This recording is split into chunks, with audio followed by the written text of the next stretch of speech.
Brought to you by Agilus Diagnostics. Health test की बात आती है तो मैं भरोसा करता हूँ India largest diagnostics company Agilus diagnostics. खुद को टेस्ट करते रहो। हिंसात्मक किया जाए या इसमें ट्रैक्टर और ट्रैक्टर के सामने भी कोई हथियार माउंट करके ले जाया जाए।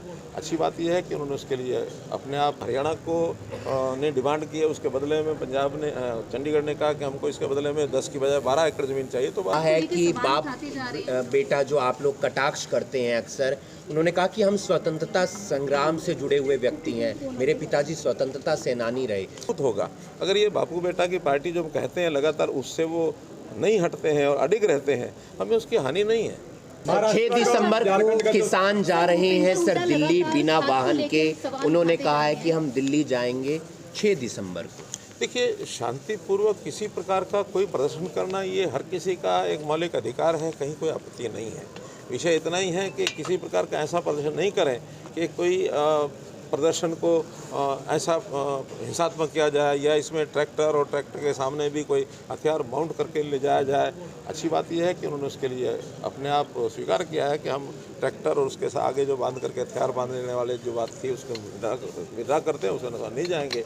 और कोई अन्य साधनों से पैदल से जाएगा तो मुझे नहीं लगता उसमें कठिनाई आएगी। हाँ, एक प्रक्रिया होती है कि कहाँ वो प्रदर्शन करेंगे, उस स्थान की अनुमति वहाँ जो है संबंधित जो विभाग है उनसे वो लेनी होती है, वो लेंगे और जाएंगे, कोई कठिनाई नहीं है। चंडीगढ़ में सर नई विधानसभा पर पंजाब की आपत्ति है, इस पर क्या? देखिए, वो एक प्रक्रिया है, प्रशासनिक प्रक्रिया है। ज़मीन के बदले ज़मीन उसकी ऑफ़र की गई थी और उसकी प्रोसेस चल रही है और उसमें पहले वन विभाग की क्लियरेंस नहीं मिल रही थी, वन विभाग की क्लियरेंस मिल गई है। और जो ज़मीन हरियाणा को ने डिमांड की है उसके बदले में पंजाब ने चंडीगढ़ ने कहा कि हमको इसके बदले में 10 की बजाय 12 एकड़ ज़मीन चाहिए। तो 12 एकड़ का बात हो गई है। दोनों चीज़ें लगभग वर्बली तय हुई हैं, लेकिन फाइनल उसका जो होना है एग्रीमेंट, वो भी होना शेष है। इसमें पंजाब के लोगों को आपत्ति करने की आवश्यकता नहीं है। मेरा स्वयं सुझाव मैंने दिया था मान साहब को भी, जैसे आगे जा करके विधानसभा हमारी छुट्टी पड़ने वाली है। इस विधानसभा में आज 90 की संख्या है और डीलिमिटेशन के बाद ऐसा संभावना बताई जा रही है कि 126 संख्या हो जाएगी। वहाँ तो 90 लोग ही बड़ी मुश्किल से बैठ पाते हैं।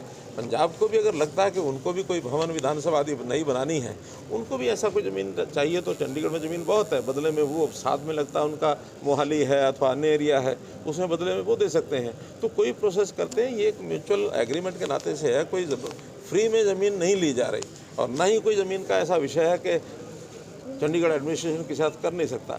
चंडीगढ़ एडमिनिस्ट्रेशन ने पहले भी इस प्रकार की ज़मीनें बेची भी हैं, बदले भी किए हैं। सारा विषय है ज़मीन का बदला ज़मीन से हो रहा है, कोई ऐसा फ्री ले रहे हैं ऐसा नहीं है। प्रतिपक्ष जो भूपेंद्र सिंह हुड्डा है, उन्होंने कहा है कि बाप बेटा जो आप लोग कटाक्ष करते हैं अक्सर, उन्होंने कहा कि हम स्वतंत्रता संग्राम से जुड़े हुए व्यक्ति हैं, मेरे पिताजी स्वतंत्रता सेनानी रहे। उसका उन्होंने जवाब दिया। ऐसा है कि केवल वही जुड़े हुए ऐसा नहीं है, चाहे उनकी अपनी पार्टी हो चाहे दूसरी पार्टियां हो, सैकड़ों हज़ारों लोग जुड़े हुए हैं। इतना ही हमारा कहना है, उनको सुझाव है वो करें जो मर्जी, उनकी अपनी पार्टी जो मर्जी करें, लेकिन सुझाव ये है कि पार्टी में लोकतंत्रता लेकर के आएँ। लोकतंत्र इस नाते से अन्य लोग भी पार्टी में आगे आएंगे तो उनकी पार्टी को बढ़ावा मिलेगा, लोकतंत्र मजबूत होगा। अगर ये बापू बेटा की पार्टी जो हम कहते हैं लगातार उससे वो नहीं हटते हैं और अडिग रहते हैं, हमें उसकी हानि नहीं है। हमको हानि नहीं है क्योंकि लोगों को ही लगता है कि ये जैसे राजा महाराजा होते थे, एक वंशावली जो राज करती थी, राजा का बेटा राजा, उसका बेटा राजा, ये अगर इस प्रकार से आज लोकतंत्र में कोई भी पार्टी चलाएगी तो वो पार्टी नुकसान में रहेगी। केवल कांग्रेस का ही विषय नहीं है, ये सब पार्टियों के लिए हमारा कहना है कि कभी भी एक परिवार की कोई अगर संस्था पार्टी बन के चलती है तो लोकतंत्र में